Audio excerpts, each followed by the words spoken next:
Бюджет үтәлеше яхшы. Шулай да бүген финанс дисциплинасын, социаль йөкләнмәләрне тайпылышсыз үтәү өчен системалы эш алып бару зарур. Бурычларга карата системалы чаралар күрергә кирәк дип белдерде Татарстан президенты Рөстәм Миңнеханов. Я считаю, что мы должны активно работать по и доходной части, и эффективной работа должна быть по расходным нашим обязательствам.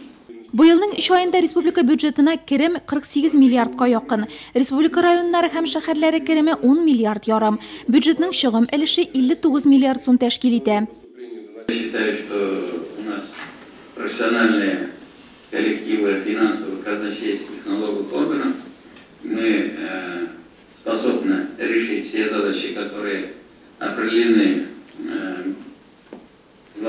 законом о бюджете республики и вашими документами, принятыми на уровне городов, районов. Значит, поэтому максимально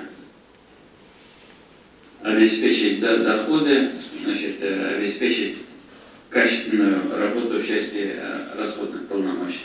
Нурлат районына килгәндә бюджет үтәлеше киеренке булса да тотрыклы. Салым һәм салым булмаган түләүләр узган елдагыдан артыграк та кергән. Тулаем керем өлеше төгәлләштерелгән еллык пландагыга караганда 24,5%-ка арттырып үтәлгән.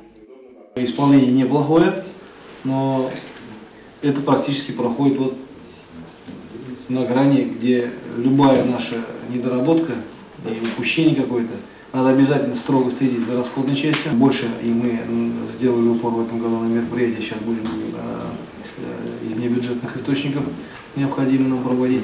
Шунда ук Раил Куйзуров залга җыелган җаваплы затларны бюджет үтәлеше өстендә алга табада системалы эшләргә, бурычлылар белән эшне дәвам итәргә, бюджетның чыгым өлешен ныклы контрольгә алырга чакырды.